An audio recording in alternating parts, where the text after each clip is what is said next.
Good evening, guys. Thanks for waiting for us. We will take questions from the floor after quite a breathless evening. Anton. Yeah, yeah, I have exact same. How on earth are you feeling after that? I have many emotions again. I'm feeling relieved, I'm feeling happy. It feels a bit surreal, making a final again. But we're here, and we're going to the final, so we need to recover a bit. Physically, emotionally, mentally, I suppose. I know you're a meticulous planner. Surely the game plan can't be just to continuously get us all thinking we're going home and then all of a sudden, last minute, get through at the last moment. Yeah, well, I was looking at the clock too, and I thought, oh, it's good that we have 7 more minutes, and they were time wasting a bit, and we didn't want to do that too early because you give a lot of space away behind you too, and we knew they were dangerous there. But we know with the players we have in the squad, and if we change a bit and we bring more players up front, that we can always score a goal. Because we've shown that multiple times. And we had to wait a little bit longer for it now, but at the end we did. So then we got extra time. And we got that penalty. We were a bit lucky, of course, that we could score that in the second stage, but yeah, we're through. In a game of pure chaos, Sarina Wiegman was pure class. Yeah. I mean, what does that say about her at such a young age to be achieving what she's achieving and saving this team? Yeah, I think, of course, you do that together, but I said, with the squad announcement already, she brings something special, and she has something special. She's only 19 years old, she's very mature, she knows exactly what she has to do, and when you talk about little things that she picks up straight away, because she's not even in the 18-yard, because very dangerous, but when we have to go to her as a target player, she keeps the ball really well too. And even when you saw that ball on the crossbar, that was not just a shot, she was aiming for it. So yeah, if she continues like this, she has a very bright future. Thanks. Emma from the BBC. Thanks. Congratulations, Sarina. Remarkable achievement. You mentioned the subs there. Obviously, they've come on again, made an impact. The resilience was there again.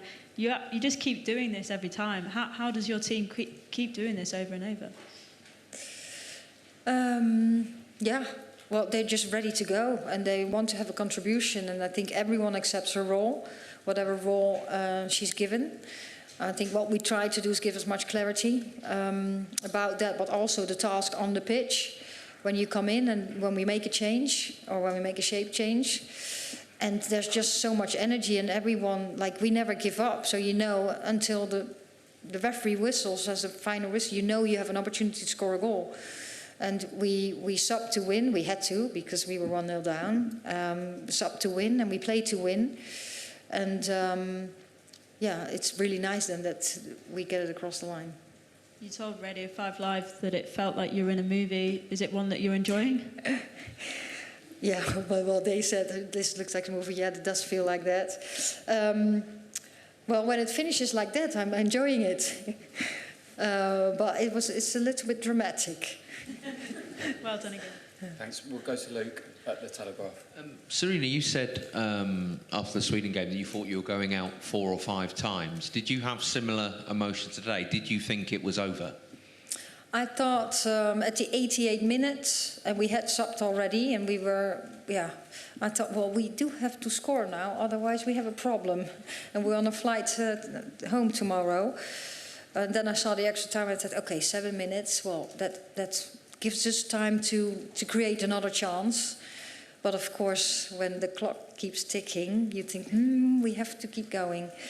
But again, also, we play to win, and we want to try and get these moments. And yeah, the team never gives up. Do you think that makes you more dangerous as a football team, that you do, this group of players particularly, they never know when a cause is lost? They don't know when they're beaten. Well, I think every team should not know when you're beaten. You're beaten when the final whistles is and you're behind. Then you're beaten. And at every other, yeah, unless you're like 3-0 down, of course. Then, well, I've heard, then if you have 3 minutes, the chance of scoring is 3 goals is very low. But when it's close, then you always have an opportunity to score a goal. Thanks, Luke. Rachel from Girls on the Ball.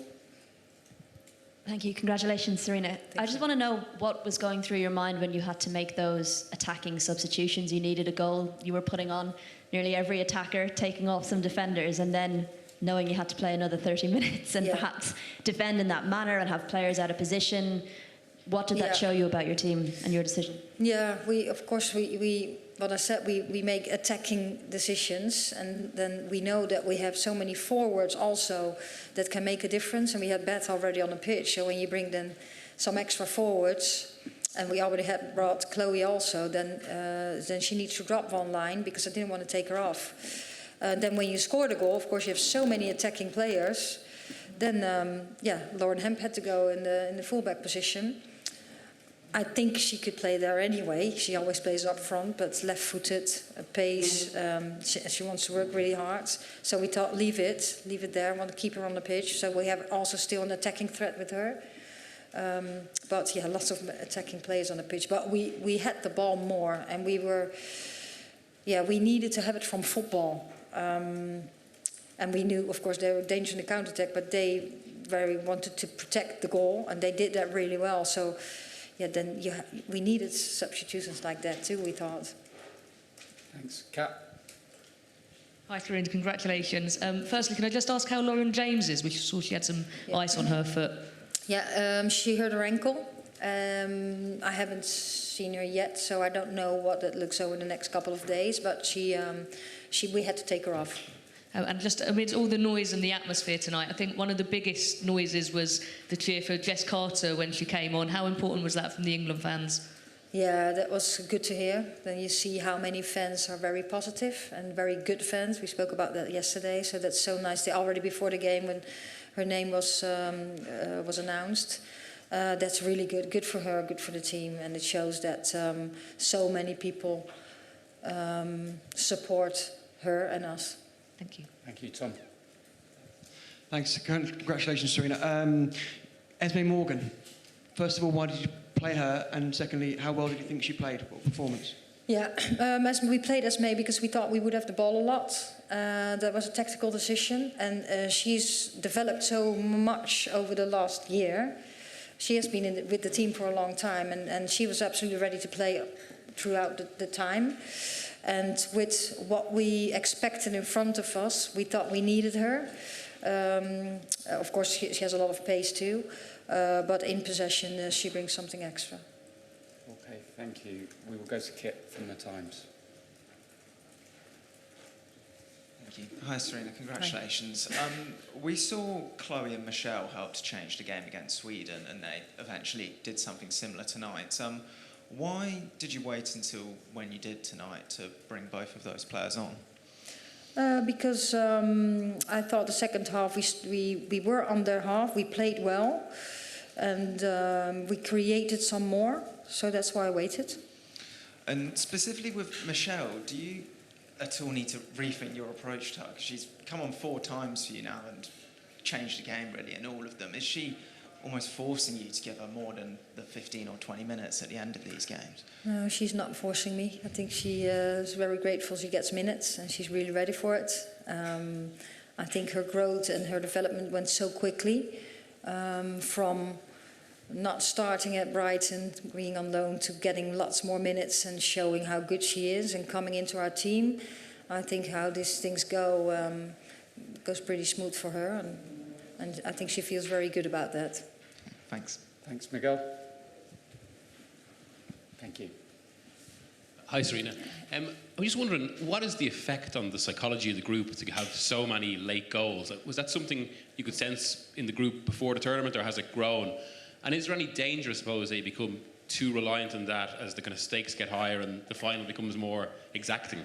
Well, I would really like to go up in the beginning of the match and stay up. So that's absolutely not a scenario. We prepare for every scenario, but we don't say, okay, let's get behind and then score at the end of the game.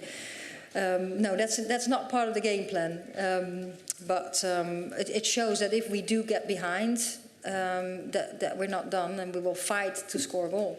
And today we really had to play good football to score a goal. Thanks. Just behind you, please. Thanks, Miguel.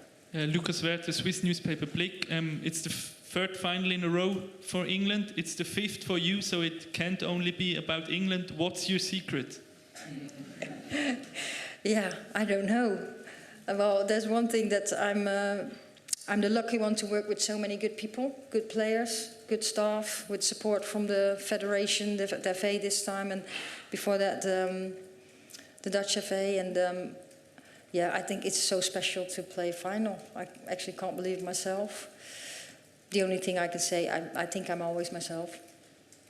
Thank you. We'll go to Michael Cox at The Athletic, right at the back, if that's okay. Thank you. Thanks. Hi, Sarina. Can I ask about your approach in extra time? You end up, both against Sweden and today, you end up with so many attackers on the pitch. Yeah. The fact that you don't kind of bring on midfielders and return to a different shape, is that because you don't want to make a negative shift? Or is extra time just almost a different world to normal time? Yeah, well, we sub, of course, to win, so you bring in so many players, so many attacking players on the pitch, and then you don't have so many options anymore either to sub defenders in. So you have to solve that in the team then. Also taking in account that some players were so fatigued that you couldn't sub earlier. Because if you sub one and another one gets cramp or you have to take out, then you go with 10. So it's really a thin trying to not take too many risks with the final subs. Thank you. We'll go just in front of you, Michael. Thanks. We'll take one question there, and then we'll finish with Charlotte. Hi, congratulations.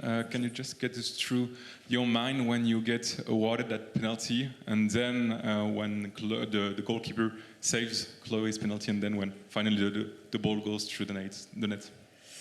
Well, when we got the penalty, I thought, okay, let's wait until the VAR has decided that it's absolutely a penalty. Then when Chloe comes behind the ball, I think, okay, score it. I always think score. It goes in. Then it didn't go in, and then we had the rebound, so that was a little bit lucky.